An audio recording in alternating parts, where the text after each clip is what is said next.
When you reach a certain age, your doctor is going to recommend a colon screening, and typically this is done through a colonoscopy, but there's also an option called Cologuard. Welcome back to another Jeff Reviews for you, and as you can see in this video, we are going to take a look at the processes or steps through the Cologuard. You know what though? Enough talk, let's get right into this review. Once we tore off the perforated box top and opened up, we find that we have literature, and this is absolutely important to read through. Do not do anything else until you read through this manual because you can mess it up. I'm actually going to go through the steps for you so you know exactly what to do. Step number one is checking to make sure, well, your kit has not expired. And you're actually going to have an expiration date written on the outside of the box. Let's take a look at it. Mostly everything on the side is personal for the user. That's why it's blurred out. But what I wanted to draw your attention to is this date right here. You can see it says January 31st, 2027. Of course, this video was being filmed before then, so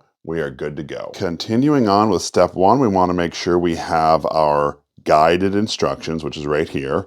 This one's going to be used for step 6, but we want to make sure we have our labels that we're going to have to fill out later. We have that, and of course, how to return your kit. That is also important too. We also want to make sure that we have all of our contents. Now, it's very important not to remove this bag at any time, but we will look in there to make sure that we have all of our stuff. Inside of our bag, we of course have our bracket, and this is going to sit right on top of your toilet, so we're going to look at that in just a second, but let's set these things aside. We have our stool collector, just a little bin. We're supposed to have a bottle of liquid. Yes, we do. That is right here. And one last thing inside of this box, and that is, well, they just call it a tube. And that's just what we have. Now that we have confirmed we have everything, let's move on to step 2, and this is the preparation for the collection of the sample. Now, there are some do nots. You can just read them right here on the page. If you're having certain issues with bathrooming, that is not a good time to collect the sample. Now that we have our day selected, let's go set this up on the toilet so you can see exactly what it looks like. First thing we're going to want to do is lift up our toilet seat. Now we're going to want to unfold the bracket and set it right here on the toilet itself. It's important to note that the bracket goes underneath the toilet seat, so once you put that on, you can lower your actual toilet seat down. Of course, adjust this to your proper positioning and just, well, your comfort level. Now we're going to take the collection container, take the top off of the container, just really an empty container, and we're going to stick it right here in the hole.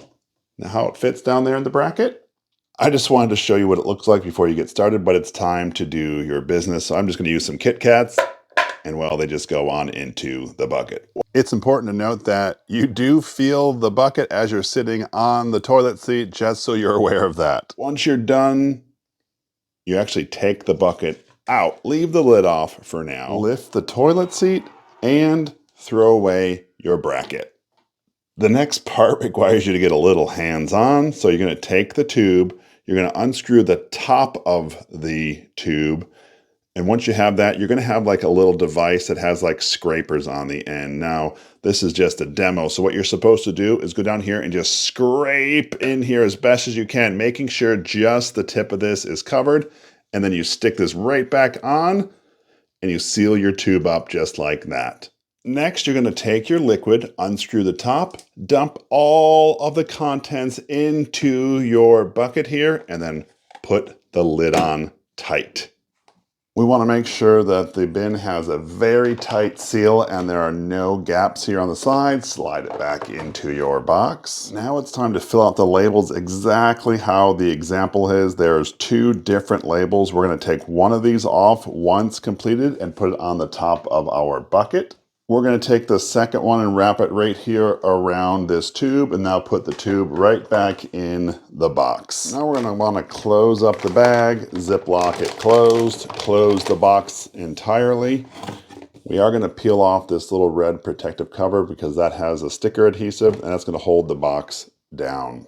Conveniently, we just peel off the old label, and the label that gets for the shipping is already there, ready to roll. Now just take it to a UPS or UPS drop-off center, and you're done. Just sit back and wait for the results.